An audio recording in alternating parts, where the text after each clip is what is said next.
Hi, everybody. I'm Candid Stanisci of NLL Lacrosse Talk. Welcome to the Spanglish World Network on Zingo TV channel 250. Please remember to download the Zingo TV app at the respective app stores for iOS and Android devices. While you download, make sure you rate and leave a comment. Both apps are absolutely free. Zingo TV is available on Google Chromecast, Amazon Fire, Fire TV sticks, Roku sticks, and also on all smart TVs 2016 forward. Joining me as usual is our co-host Gary Groob. Our guest today is Erik Turner of the Calgary Roughnecks. Erik, welcome to the program. Thank you so much. I think this has been like a little bit of a work in progress to make my schedule work to get on here. So I'm excited to be here, and I appreciate you guys accommodating my schedule so much.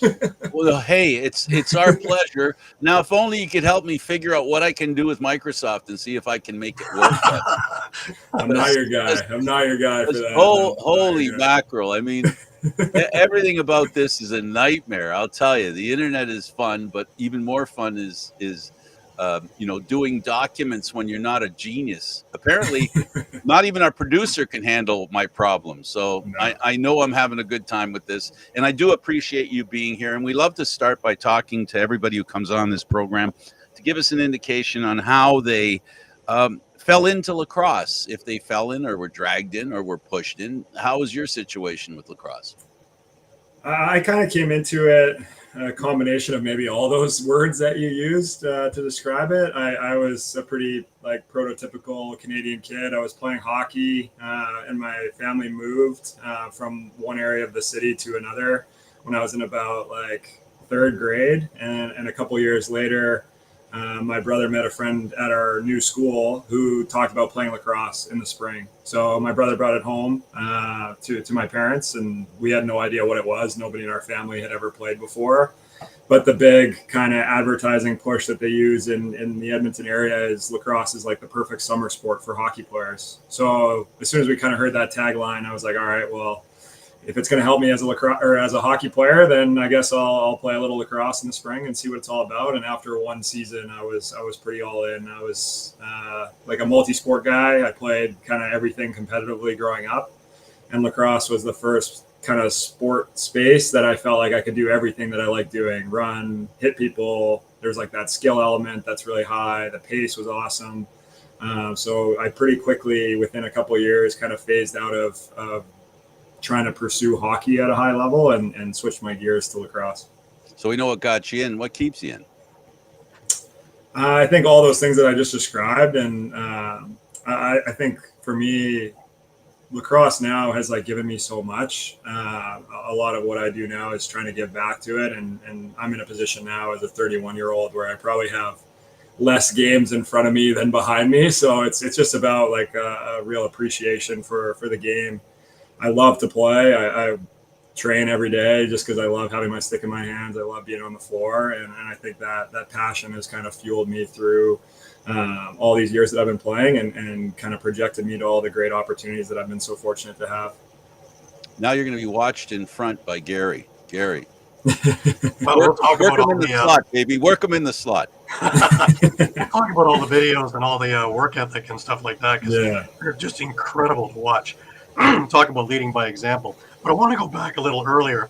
Minor lacrosse, you would say St. Albert, the Rams and UE Midget. Let's talk a little bit about the programs, the coaching, and what was most influential into your development. Well, so the cool part for me right now is the first lacrosse game that I ever saw was a Calgary Roughnecks game in Calgary. So the Rams used to do this thing where they would organize a big coach bus where you'd pay your way and you would get to go down to Calgary, watch an NLL game, and come back. And it was a really good kind of driver for us. And especially for my family, since we had never seen lacrosse before and it was organized by our local minor association, we were able to go to this game and see lacrosse for the first time at the highest level. And that really helped cemented for me. That was before my first season. I was like, okay, this is really awesome. This is a cool environment. This game is really cool. And then the other thing that really helped me in that first year really fall in love with the game was we hosted the Minto Cup in Edmonton that year. Six Nations ended up playing Burnaby in the final, and it was that Burnaby team was stacked. The Six Nations team was stacked. It was Cody Jameson's year. All these guys were on the team. So the lacrosse atmosphere there was unbelievable in the final. So those two like big events early on really helped cement like my excitement about lacrosse, because I got to see two of the biggest kind of profile things that happened in our game within my first year of playing. I was really lucky that I had a variety of really good coaches going up through minor. Some of them were just parents who had no lacrosse experience, but they just did a really great job of keeping it fun and keeping it exciting for me. And then as I progressed within our space, we've had some really great people who have played at the highest level and have coached for a long time, who have been willing to give back. Guys like Jimmy Quinlan, Jamie Bowen, Paul Rye, John Lintz now is super influential in our space. And I was really lucky that I got to be coached by a lot of those guys locally while I was growing up. So I was really fortunate, and I think our community is really fortunate that those guys are still doing it. I mean, I've been playing for 20 years now, and those guys have been coaching as long as I can remember and being involved. So they've set like a really good example for guys like myself who have grown up in our space to kind of come and continue to do that. So I was really fortunate. I feel really, really fortunate that I got to be coached by the guys that I did, and playing in the space that I did. I was obviously able to kind of grow and develop as a player to be able to reach the things that I had kind of wanted to achieve within the game. Well, you were very successful there too, right? Multiple city championships, provincial championships, excuse me, selected 4 times to Team Alberta, under 19 team captain. Let's just talk about some of those years and just the honors, especially being named captain. That's a long journey upward to the top. Yeah, and I think, I mean, my first 2 years, I was lucky to be a part of like really good teams. And I think like for me, my early stages of my lacrosse career, I was not skilled, as most people aren't. Like some people come to it really naturally, the stick skill piece. I wasn't that way, but I was really athletic because I played so many different sports. So I could play defense pretty well. So I was like a big egg and spoon, run the floor guy, but I could at least defend some high profile guys pretty well. And that's kind of where I was able to kind of find my role within some of these higher level teams. And I think in the first 2 years, winning like was a big part of what made me excited about it. Like I said, like my first 2 seasons, we won cities, we won provincials. So being a part of a successful team early on with older guys who had played for a while and kind of knew what it was all about, because I came to the game pretty late. I was like 11 or 12 years old. And I know, talking to like my teammates from BC and Ontario, some of them start when they're like 3. So I was relatively late to it. So being around those guys early really helped. And then I think just for me early on, like I wasn't a very like vocal leader, but first time I was selected as a captain for Team Alberta, it came kind of as a surprise to me, because I had just kind of gone about my business. I was just trying to work hard and earn my way onto the team. I think I was only like a 3rd or 4th year lacrosse player at this point. So I was just focused on trying to do things the right way and compete hard when I had opportunities. And a coach kind of came up to me and said, like, you're one of those guys that doesn't speak a lot, but when you speak, guys are going to listen because you do things the right way. So that always kind of stuck with me. And it's kind of been the way that I've tried to approach things for a good chunk of my career now. Right. We're going to keep coming back to this word of character. It's all about character. And, your character, it shines. It's everything I've seen over the years. But I imagine it started in there as well. Just your character of being a hard worker and leading by example, really. Yeah, and I think I'm really fortunate again that my parents, I mean, they didn't have any lacrosse background, but they both were athletes growing up and played at various levels. Nothing super crazy, but I think they just both had a really good handle on what things kind of needed to look like. And they did a like real admirable job of putting me in positions to learn from people within the sport that could set a good example and kind of show me this is how things kind of are done at the highest level. Like going in grade 11, being able to go to the Hill Academy in Ontario, for them to provide that opportunity for me and create a space where I was able to do that was really awesome. And like I said before, I was just really fortunate to be surrounded by great kind of like mentors and leaders that I kind of pulled from. And when you like step back and really observe guys who are doing things that maybe you want to achieve, you can really pick out some trends and some themes on how guys operate. And I mean, being around Brody Merrill at the Hill, Pat Merrill at the Hill, right, some of these other really high profile guys that I've been fortunate to be in the same space of and learn from.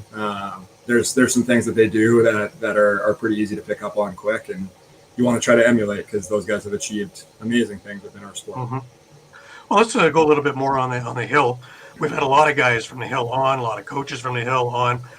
Talk about that program for yourself and your development, and then I want to get into Brody's input towards you moving further. I think the Hill Academy was like a critical kind of catalyst to my opportunity to play collegiate lacrosse, because I attended a different academy that's local to Edmonton that's done a really good job locally for our kids, called Vimy Ridge, for my grade 10 year. But at that time, and we're getting a lot better at it in Alberta now, but even still, like, our community is much smaller than what's in Ontario. The talent pool is much smaller. So the opportunity to go and be in that like high level environment and train around an entire group or entire team full of guys that are really focused and kind of on the same track was really, really valuable. And just that like competition level, because I mean, coming out of Alberta, you get to a certain point, you're one of the better players in that space. But when you're trying to like achieve something like going to NCAA Div 1 or playing professionally, you need to be surrounded by the guys outside of your community that are the top end. So being able to go into there, and it was a huge wake-up call for me. I was coming out of being like one of the better players in Alberta, and then you go to this really high-profile, high-level space where you're kind of just one of the guys in the mix, and there's guys that are way better than you doing things. So it was a really big growth and personal growth opportunity for me, and it was hard. It was hard as a 16-year-old to live away from home for the first time, but it kind of really helped me start to understand some of the things that I needed to address within my game, and just as an athlete to help me kind of achieve that next level. Also helping you academically too for your next step, because without the grades, you're not going to any of these Division I schools or any of that. Yeah, and I think for me, like I was a good student all the way through high school, so that part wasn't as much of a concern for me. I knew I was going to be pretty good grades wise. I think the class formatting that the Hill provides is good, because it's more like a collegiate prep style thing than it is like just a typical high school, right? Like when I went back for grade 12 to my local public school before I went away to school, the formatting is just not as similar to like what a collegiate kind of environment's going to be like. So I think being in that situation was really, really helpful. But yeah, I mean, again, when you have the right people talking to you, they express really early that you better be tight on your grades and you better be focusing your energy there, because without that, no doors can be open. So that was one of the biggest things. That was a real asset for me through my recruiting process. And I made it pretty easy on a lot of coaches, I think, to be at least interested in me, because my transcript was really strong and my grades were really strong. And they didn't really have to worry about trying to fight to get me in anywhere. I was kind of taking care of that piece. Well, I think it's really imperative now if you want to become a professional that you do have prep school, because nowadays there's many more options than before. You're talking about Vimy and the Hill Academy, but now we have, of course, Crowley in Vancouver. We got Chris Panos from Fort Union, Tom Marichek in the States. Everest is out here, as well as the Hill. So yeah, it's a must to get ready for that next level, I think. Yeah, and they offer just such a more like tailored and high profile kind of experience. Like I've always thought Alberta is a little bit unique, where ours are like directly integrated within our schools, whereas like the Hill Academy is a dedicated space for that. Like these academies that exist in Edmonton have kind of integrated themselves with a public school. So the Lacrosse Academy at Vimy is like a separate entity that operates within the school itself. So you're getting credit for playing lacrosse essentially in substitute for your phys ed. Whereas like a Hill Academy, I think the main differential is like the Hill Academy plays as the Hill Academy. Whereas a lot of these other programs, like in Edmonton, Vimy doesn't really compete under the Vimy banner. Some of these other places, like you don't get that. So it's more of like a skill training style environment, where more and more of these opportunities where you're not only training under a coaching staff and with high level players, but also getting the opportunity to compete and play under that banner are popping up. And I think that's really awesome. I think just the more and more guys that have kind of achieved that level from their space and are willing to kind of build something and give back and hopefully help get a new wave of guys to that level and even beyond is amazing. So I think all these places that are popping up, it's just cool to see the growth of that and the prioritization on it. The difference. You went back home, and you went back to the St. Francis Xavier, and captain of the Xavier team as a senior. But you also were playing basketball, 4-time letterman there as well. So yeah, multi-sport athlete at a high level. Yeah. Well, I think my parents had a basketball background. It's one of the sports that they both played growing up. And they recognized pretty quickly, they didn't know a lot about lacrosse, but after we watched a couple, like the Minto Cup, we watched an NLL game, I started watching it more. Mm-hmm. They really quickly picked up on the fact that a lot of the systematic stuff and the tactics were very similar to basketball.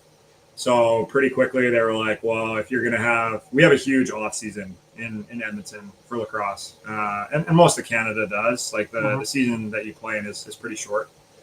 So you need stuff to do in the off season.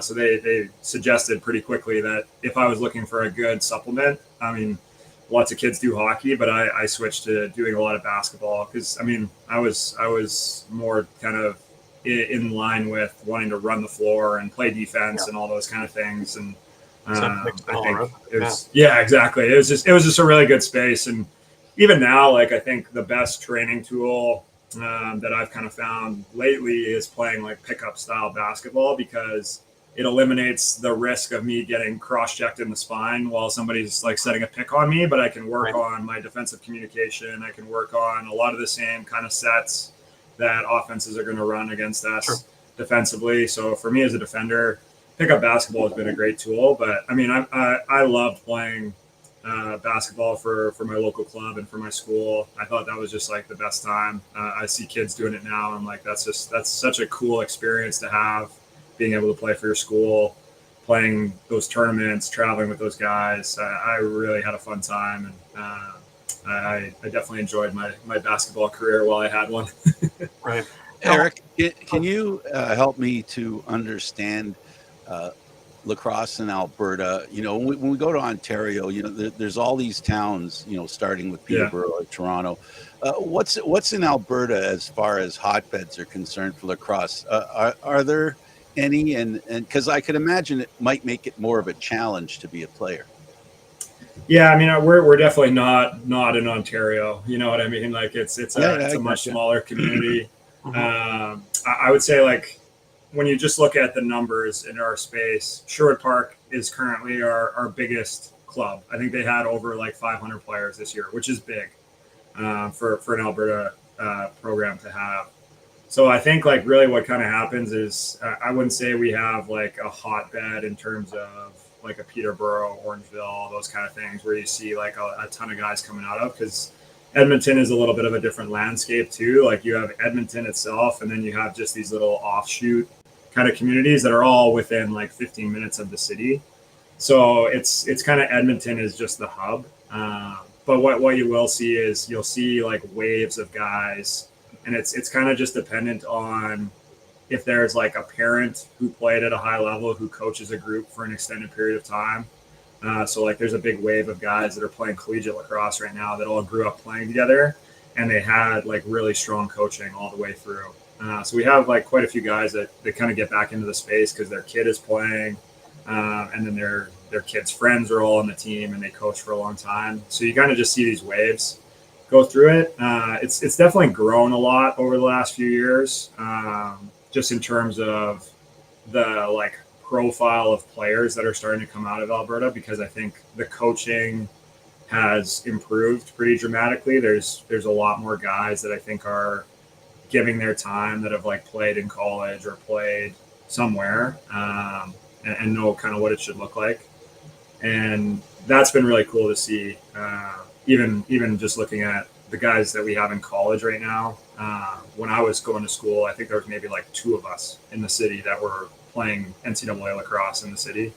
Now we have enough where it's like in the winter when these guys come back, we could have all of them train together, and there's probably going to be like 22 of them on the floor. So it's gotten a lot better. And for me, as somebody who like really takes the coaching piece pretty seriously, that's like really, really neat to see. And you kind of try to keep that in perspective all the time of, hey, like what we're doing is having an impact, because you're seeing more and more of these guys have opportunities, whereas before it was such a small pool of us that kind of found our way out of there. Yeah, even now, it's becoming more, where you're getting Albertans getting drafted to the NLL, and they're more, NLL ready, if you will, if I could use that term.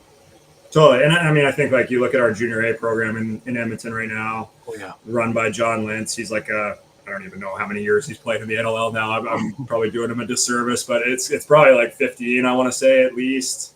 A couple championships, and he's just done like a really, really awesome job of building that junior A program. He's got a really good coaching development mindset because he's an educator. He works as a teacher, so he gets what it kind of should look like.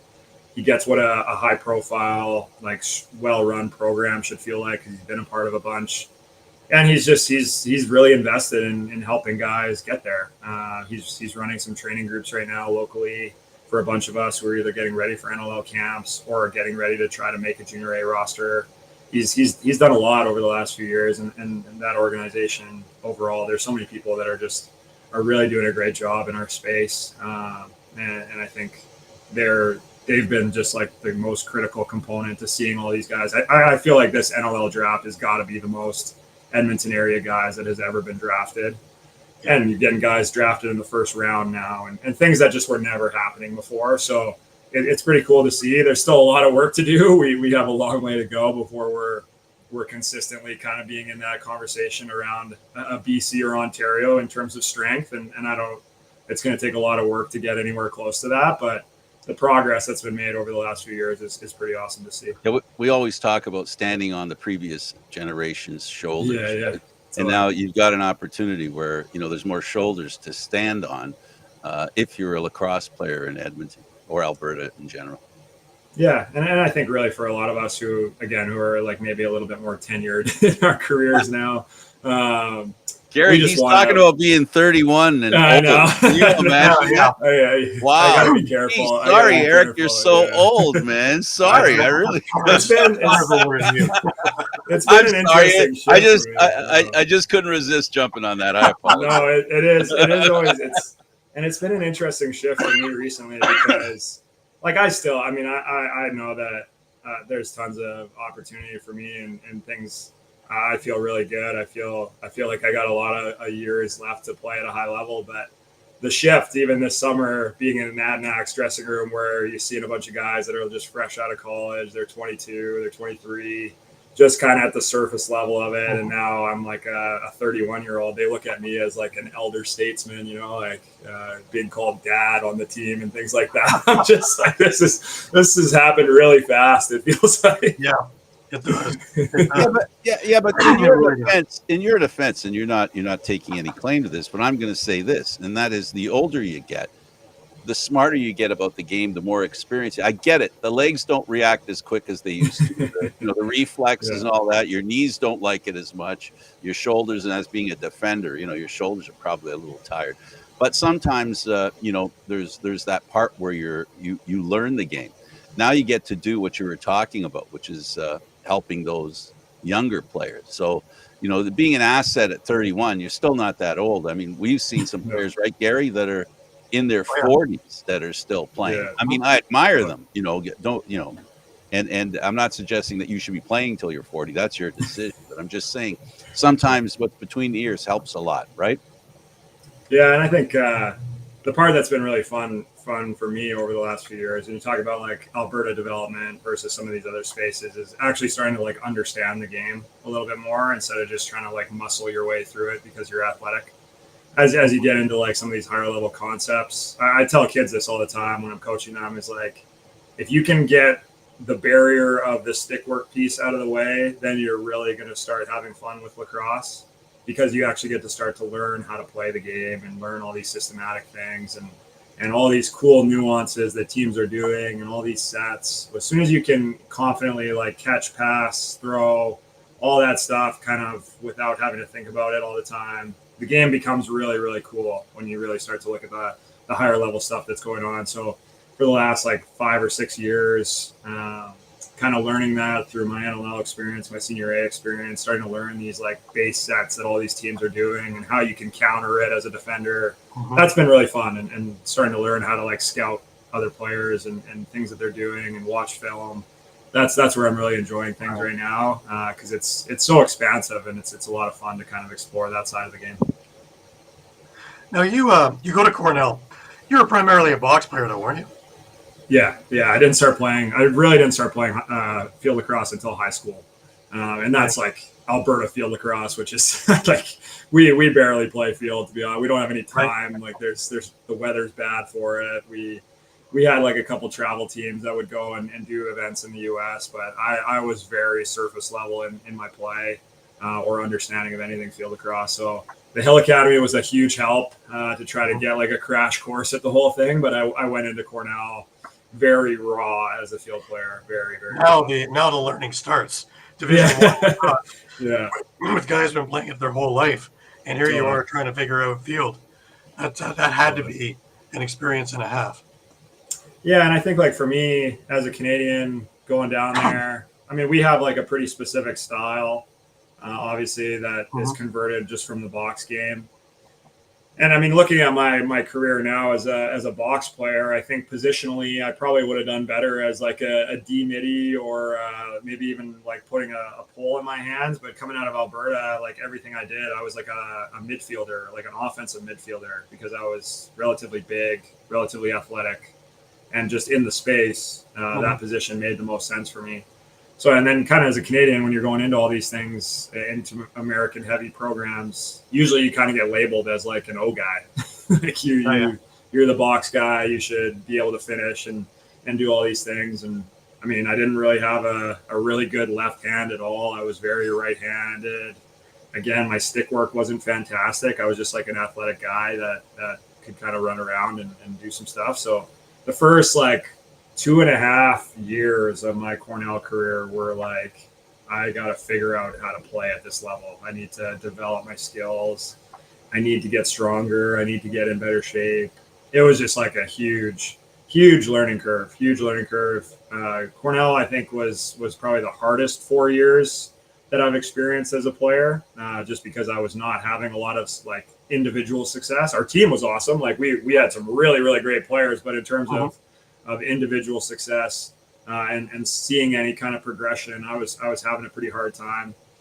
So that was a really kind of tough stretch, but it was probably the most important 4-year experience that I've had, because I got to be around guys like Rob Pennell and all these other great high profile guys, where I really got to learn like, this is what elite level work ethic looks like. This is what the top guys are doing to develop their games. This is how they're operating. These are the choices that they're making to be this good. So that really, really helped me in my post-collegiate career in the pursuit of being a pro at the NLL level. Right. Let's get on to the NLL. Interrupted, of course, by COVID, which shut down the whole world. My question to you is, during that time, how did you keep yourself occupied with the stick? Get ready for that stretch. I mean, so Cornell was really tough for me mentally. That stretch, I think, was maybe equally or more difficult, because my first like big push at playing Senior A was the summer before kind of COVID started to hit, and I tore my ACL in the preseason game. So I was out for a year, like recovering from that injury. I was able to come back the following season and play about half the games and play pretty well. So I got the invite to Mammoth training camp, and that's where I made my first roster as a practice roster guy. And then halfway through that initial season, being in the NLL, COVID happened and shut the whole world down, but the league specifically for like 2 years. So I was kind of like, come on. Like, I just worked my way back from this knee injury. I just kind of battled through getting to this level, and now like we don't even know if we're going to play, when we're going to play. But I think that time period was really huge for me because I had enough time in the NLL and with Senior A to kind of have an understanding of like, okay, if I'm actually going to be a full-time active roster guy, these are the areas that I really need to focus my attention. So during that COVID shutdown, I was like training like a madman. I was really fortunate to be, in the area that I was, we had availability to get into like training facilities, and there was like enough outdoor rink spaces and things that I could go to. So I was really in like however long that shutdown lasted for. I was basically just training every day. I was just in like a little bit of a Rocky style, like isolation of just training and trying to get as good as I could and as strong as I could. So when that all kind of processed through, I was doing like a lot of individual work and just kind of some stuff with some guys in the area as much as we could. But when I came out of that, I came back to Mammoth training camp the following kind of year, whatever that was, a very different player, way more kind of refined, a lot stronger, a lot more kind of like ready to go. And I was able to kind of make that first active roster spot. So that time frame for me was like really transformational. And I mean, it sucked. It sucked not being able to play and not having the regular routine. And all of us were kind of battling X, Y, and Z through that time frame. But in terms of my development as a player and my skill development and all those kind of things, it was really crucial time for me. There's the word again, character. Yeah. Now, my favorite question to ask is, was your first training camp what you expected? Yeah, I mean, I kind of went in with not a lot of understanding or foundation on what it's going to look like. I just knew that I was going to have to go in there, similar to the approach that I had taken throughout a lot of my career. And it was like, you basically don't have anything to lose at this point. You just have to go in, work as hard as you can every moment that you have an opportunity on the floor, and kind of take it like one day, one practice at a time, and just embrace it all. So I went in with like a very like curious mindset. I was really excited to learn and be at that space. And that was kind of the culmination of a long time of putting a lot of work in to just try to be there. And I was like, if I get to training camp, I play as hard as I can and I try to do everything I can. And they decide that I'm not a good fit. I can live with that, but I at least want to know I had an opportunity. So I just went into it kind of with a nothing to lose mentality, a real open mind to trying to learn as much as I could. And I was really fortunate that they saw something in me that they wanted me to be a part of that team. And really that was the stepping stone for me coming back out of the pandemic break to earn my spot onto the active roster and be a part of a championship team. So training camps in the NLL are intense. They're very intense because you only get that. It's like 4 weeks, but really it's 4 weekends. So you're doing like 2-a-day sessions. You're trying to get the majority of your preparation and your team kind of solidification done in those 4 weekends, because once the season starts, you're practicing the day before the games. You're not getting a lot of time together. This is like the chunk of time where you're going to get the most opportunity to be around each other, to implement things, to really kind of grind through preparation and training. So it's a lot of fun. I really enjoy it, but it's intensive. It's very intensive. And I think that's the part that I think caught me off guard the most, is at the pro level, practicing in the morning hard, scrimmaging in the evening hard, like just the intensity of it. I was pretty impressed by, and how hard guys go all the time. Right. Now you come out into the Loud House and it's just that.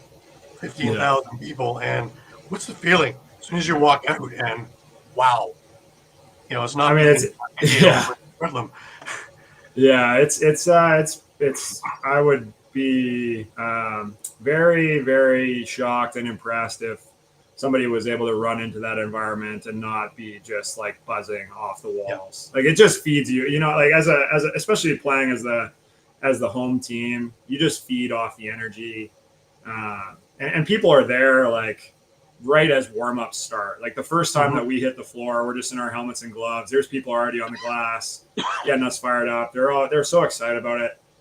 That fan base is really awesome to play in front of when you're part of the Mammoth, and they will let you have it when you're not. I remember my first time going back when I was part of the Desert Dogs. I was getting some friendly welcomes, but a lot of the opposite.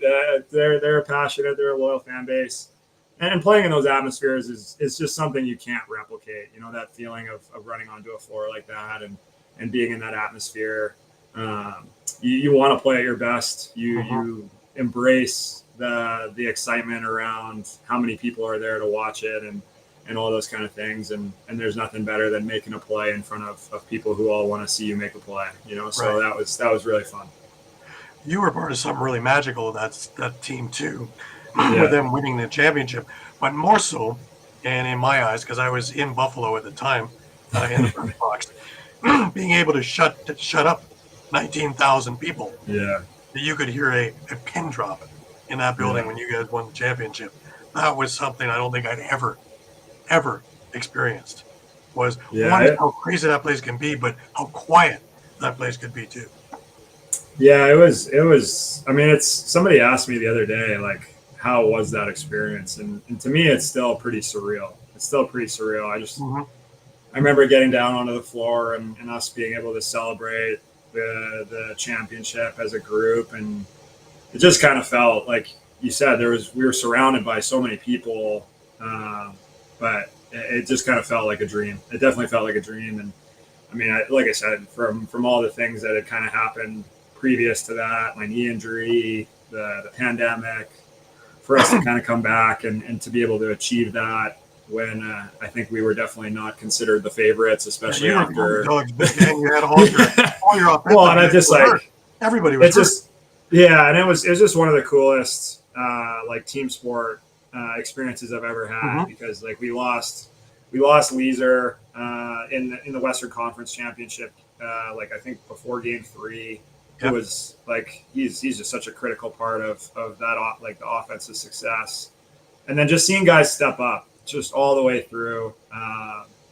Eli goes down after Game 1 of the finals, our second leading scorer, just trying to make a play, being the intense competitor that he is, trying to make a play at the end of the game, ends up getting hurt. So we have like Sam Firth, who I was lucky to play with in Vegas for a couple years after that.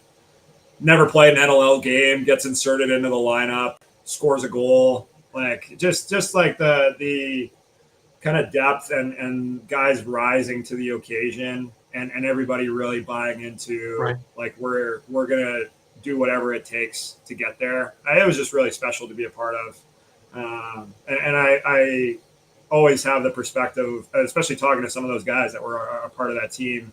There was guys on that team who had never been to a finals, and they'd been in the league for 12 years. So for me to achieve that and be a part of that in just my second year kind of as an NLL player, I will forever be eternally grateful for how that all worked out, because it's so hard. It's so hard to win. That league is, I mean, our league is so hard to win in, just like most pro leagues are. But there's guys that have played for so long that have never had a chance. So the fact that I get to kind of carry that label around with me forever now is pretty special.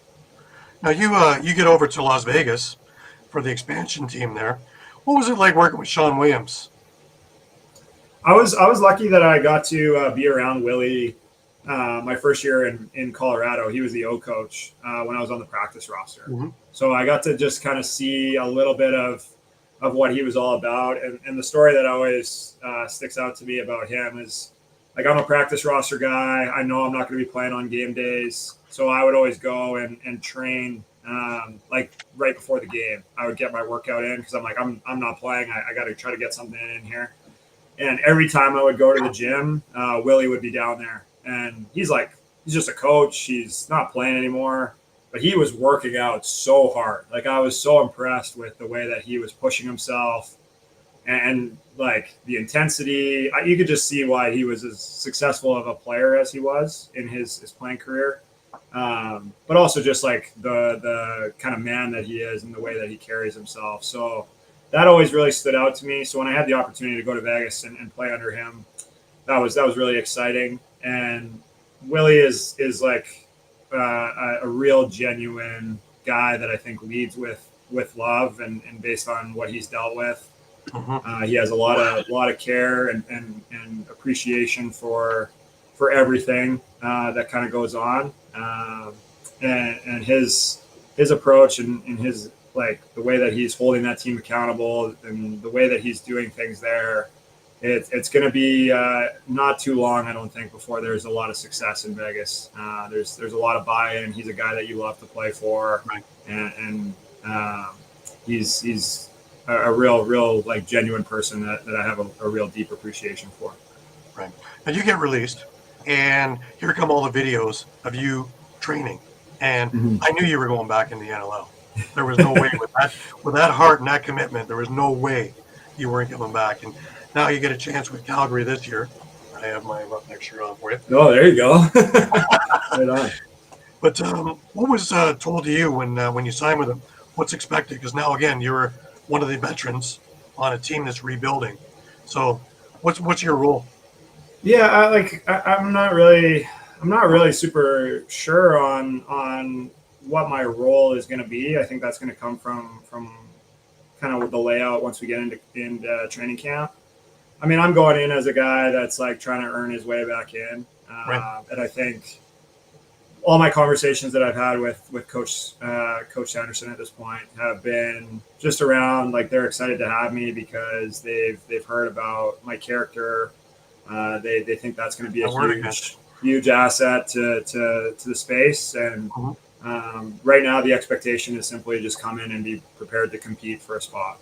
So I think I feel really fortunate that what they saw from me this summer and motivated them to feel like I could be an asset to the organization. But I'm in a position where until I'm on the final roster, I'm kind of on the outside looking in. So I'm feeling really excited about the dynamic and getting to be in a new space. Lots of guys that I've kind of got to interact with, but never have really gotten to play with. That I really look at as top end guys, and obviously have a lot of reverence for the organization itself because it introduced me to the game, and it's local to Alberta where I live, which is really exciting. So I'm just excited to go in there and hopefully like my approach and my work ethic and kind of the way that I compete fits in well. And hopefully I think what I've really tried to embrace over the last little while is, especially with maybe a team that's going to be a little bit younger, just helping some of these younger guys kind of find their way a little bit. Now, the time off actually gave you a chance to do something a lot of guys don't do, and something I love is the Alex Trubetsky tournament. I've been going the last couple of years with the Gales, so you get a chance to play in there with the Alberta team. Talk about your experience there. Yeah, so I actually got to go. That was, I think, my fourth trip to Prague. Oh, yeah. So when I first graduated college and was undrafted and wasn't playing in the NLL and just trying to pursue it, I got introduced to this tournament that I had never heard of. That it happens in this small town, really like the greatest lacrosse experience of all time, which it definitely fits the bill. It fits all the hype that people put on it. And I think coming off of the experience in Vegas, being released, that was obviously really, really tough to deal with, but it's something that can happen at this level.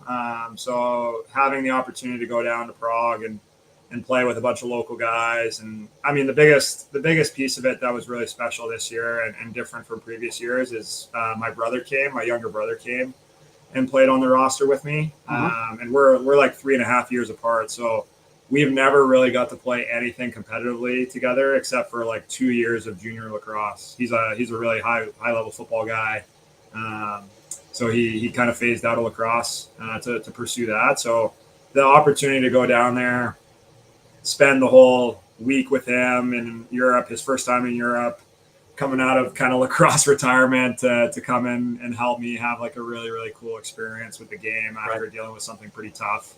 That was really awesome. And I think we, as a team, feel like we fell a little short of our goals, losing to the host team in the semifinal game. But it's always a blast playing over there. I'm so impressed with how they run that tournament and the community that comes out and cheers for it. And just being able to be there and see all the guys that are part of that kind of tournament circuit that I don't really get to be around as much anymore with the NLL schedule.